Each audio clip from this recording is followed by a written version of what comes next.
on s'arrête quand on veut. On fait donc ce qu'on Quand veut. on considère que... On fait comme vous voudrez. Comme vous voudrez. Un peu en week-end et en vacances, Vous êtes, même vous si on êtes ici travaille. chez vous, Bon. vous faites ce qui vous plaît. Alors, je vais sans doute poser mes questions dans le désordre, Allez-y. parce que l'art Allez-y. du montage va les remettre dans Le l'ordre. montage est là pour Il ça. fera la censure et la sélection qui s'imposeront. Quand je dis censure, ce sera plutôt la sélection, parce que D'accord, on est tenu par des durées. bien sûr.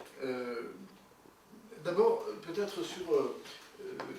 donc j'étais dans votre cours en 70, et il y avait déjà des chercheurs algériens. À partir de quand avez-vous eu le sentiment que l'ethnologie se décolonisait, que les Algériens prenaient en charge leur propre anthropologie, histoire? Moi, j'ai toujours souhaité, dès le départ, qu'elle devait être déjà décolonisée, si vous voulez. Autrement dit, j'ai toujours poussé les Algériens qui s'intéressaient à l'ethnologie, je leur ai toujours dit, jetez un coup d'œil aussi sur votre pays et sur ici. Il faut regarder les deux pays en même temps. Et ça vous éclaire, l'un vous éclairera sur l'autre. Parce que je me souviens qu'il y avait des étudiants algériens, je pense à Sayad, enfin quelques autres, qui apparaissaient dans votre séminaire. Tout à fait. Et qui étaient à la fois des étudiants et des sachants, parce qu'ils connaissaient leur pays, ils venaient Connaissant. alimenter... Ils étaient des informateurs Oui. et des informés. Oui. Ils s'informaient sur leur pays et ils nous informaient sur leur pays. Et on en discutait entre nous. Et est-ce que vous pensez qu'aujourd'hui, tout le travail ancien de l'anthropologie, enfin un siècle et demi d'anthropologie en Algérie, et ce qui s'écrit encore aujourd'hui de la part soit des jeunes Algériens anthropologues ou des jeunes Algériens, ils sont de moins en moins jeunes, ces étudiants-là, permet d'éclairer le passé récent? Peut-être bien, oui. Peut-être bien, mais peut-être pas suffisamment non plus. Parce que le passé, il marche avec il trotte vraiment au galop. Ça va plus vite que nos observations. Il est certain que le passé va vite. Et si on reprend une période terrible et dont en France on n'a pas toujours bien compris ce qui se passait, quels étaient les enjeux, c'est-à-dire les années 90 de l'Algérie, est-ce qu'il y a une possibilité d'interprétation par le système traditionnel? C'est-à-dire, est-ce qu'on n'a pas vu ressurgir les alliances et les affrontements de la société traditionnelle, ou bien est-ce que ça n'a plus rien à voir, est-ce que c'est simplement politique et du brigandage?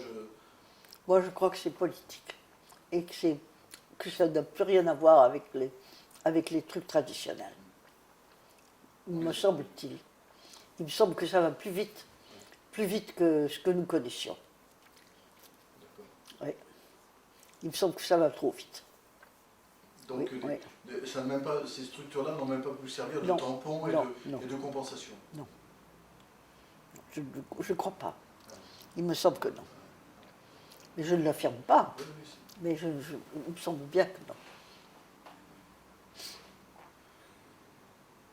Il me semble que nous sommes entrés dans une époque nouvelle. Que le monde va plus vite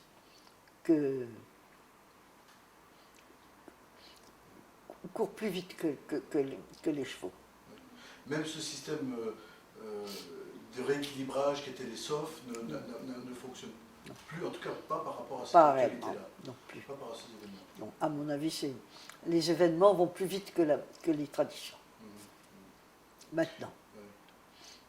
Donc malgré tout, est-ce qu'il y a une possibilité de la part des chercheurs de sciences humaines, pour dire plus largement, d'aujourd'hui, aux côtés des journalistes et des politologues, d'interpréter les phénomènes récents?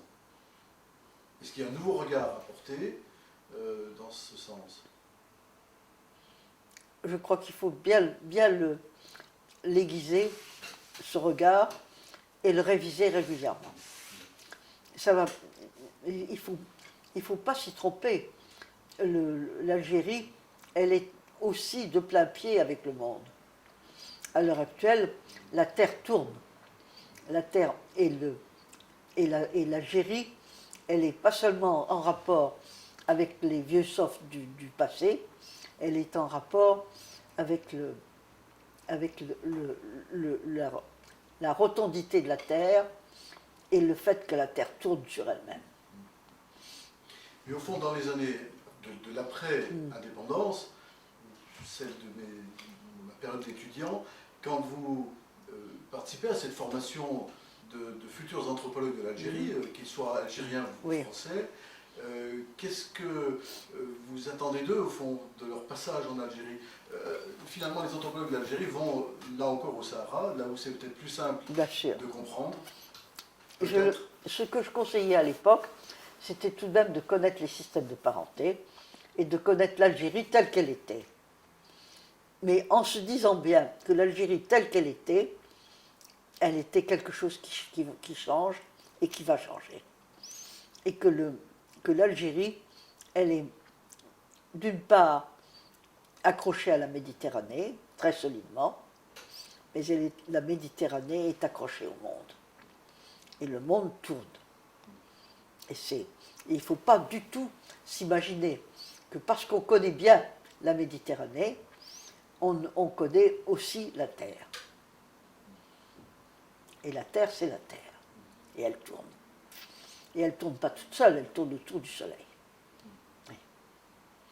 Une vision plus que globale. Oui, plus que globale. Oui. Plus que globale.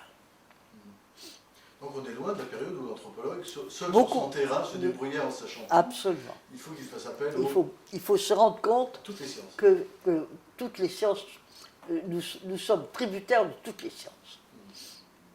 Ce qui n'était pas le cas il y a 70 ans, quand il y a 70 ans, arrive avec ses petits bagages. Non, il y a 70 ans, nous étions tout de même les deux pieds sur une terre, sur un globe terrestre. Nous étions même encore des Méditerranéens. Mais des Méditerranéens qui commençaient déjà à être très influencés par le globe terrestre. C'est-à-dire quelque chose de rond et qui tourne. Et maintenant, nous sommes dans quelque chose qui est rond, qui tourne, et qui tourne autour du Soleil. Et pour paraphraser un film connu, vous avez eu 20 ans dans les Aurès, dans d'autres conditions. Voilà, mais maintenant j'ai 100 ans. Est-ce que... Maintenant j'ai 100 ans sur Terre. Est-ce que vous avez, dans la période difficile, terrible qui a suivi, vous avez des Aurès en tête? Je parle en Allemagne. Oui, parfaitement. C'était un soutien? Ça a été un soutien. Ça a été un soutien dans la mesure, d'abord, où mes camarades, je me souviens, cherchaient toujours à être à côté de moi dans les appels, quand nous étions captives. Elles cherchaient parce que je leur parlais d'un autre pays. Je leur parlais du monde. Je leur parlais d'un monde libre et plaisant, et puis différent. Est-ce qu'au fond, aujourd'hui, dans un pays qui est le nôtre, qui est troublé, qui évolue, qui tourne à la vitesse du monde, comme vous le dites, l'Algérie n'est pas, malgré tous les maux dont elle souffre, n'est pas une sorte de remède, parce qu'on se dit que c'est une réserve d'humanité, malgré tout? Oh, il y a toutes sortes de remèdes. Par exemple, je suis en train d'écrire un livre que j'appellerai « Nos amies allemandes ». Parce que quand nous sommes arrivés, nous autres, la résistance française dans les camps, qui avons-nous trouvé dans les camps? Nous y avons trouvé la résistance allemande, d'abord, qui a été la première à être enfermée dans les camps. Derrière la résistance allemande, deuxième couche, la résistance tchèque. Troisième couche, la résistance polonaise. Quatrième niveau, la résistance française, bonne dernière. Et moi, personnellement, qui est-ce qui m'a sauvé la vie? Ce sont des Tchèques. Des Tchèques de la résistance. Et qui m'a sauvé du camp? Une Allemande, qui était à la fois allemande et communiste. Grete Buber-Neumann, c'est elle qui m'a caché dans la dernière semaine du camp. Et vous avez dit tout à l'heure la Méditerranée. Est-ce que, on va revenir à l'Algérie, mais on s'en éloigne nécessairement pour y revenir, est-ce que vous ressentez de la même façon que l'écrivait Jacques Berck que la Méditerranée est un rêve d'Andalousie sans cesse recommencer. Alors l'Algérie, mais peut-être plus largement la Méditerranée, est-ce qu'on peut faire ce rapprochement 5 siècles après? Oui, bien sûr. À l'heure actuelle, quand je pense à l'Algérie et à la Méditerranée, je dis que c'est grâce à eux, grâce à elles, ensemble, que la langue française sauvera sauver. C'est eux qui sont les grands promoteurs de la langue française maintenant. Parce qu'ils sont nombreux et qu'ils l'ont adoptée. Et que grâce à eux, eh bien, la langue française continue sa carrière mondiale. Pour le plus grand bien de tout le monde. Parce qu'elle est tout de même réellement la langue de la liberté, la langue des républiques, la langue du respect des droits de l'homme, et qu'elle l'est intrinsèquement. On ne peut pas adopter la langue française sans adopter Victor Hugo et quelques écrivains français comme lui, qui sont les grands véhicules de la liberté humaine. C'est le trésor de guerre dont parlait Kateb Yassine? Trésor de guerre. C'est un trésor de guerre. Et je dirais merci à nos amis algériens de permettre à ce trésor de guerre de survivre. Si la langue française survit, c'est grâce à eux qu'elle survivra. Parmi les remerciements ou les messages, puisque le principe de ce film c'est de faire des allers-retours, de faire comme les porteurs de valises avec plus de sécurité et moins de courage sûrement, mais avec le même engouement pour l'Algérie, en imaginant que les Algériens vont voir ce témoignage en fin de semaine, dans quelques jours, qu'est-ce que vous auriez envie de leur dire par rapport à la fois à la situation qu'ils vivent, mais aussi à celle que nous vivons ensemble avec eux, puisque quelqu'un disait « Tant que vous serez en guerre, nous ne serons pas en paix ». Je trouve que cette phrase est assez belle. Quel message directement on peut leur transmettre? Je leur dirais d'abord espérer. Espérer. Les choses s'arrangeront. On est dans un pays, la Méditerranée, un pays où il y a évidemment de grandes habitudes guerrières. Ça, il n'y a pas d'erreur. Mais après la guerre, il y a la paix. Il y a aussi fondamentalement des trames de paix. Il y a des trames de guerre et des trames de paix. Alors, essayez de vous raccrocher aux trames de paix. Pendant la guerre, n'hésitez pas à rechercher les trames de paix. Oui, mais est-ce que c'est... bon, en gros, depuis 50 ans, puisqu'il y a eu des guerres d'Algérie de libération, plus 40 ans d'attente et d'espoir, deux générations qui ne savent pas ce que c'est que vivre en liberté. Liberté d'agir ou liberté de penser, pour une période qui a précédé.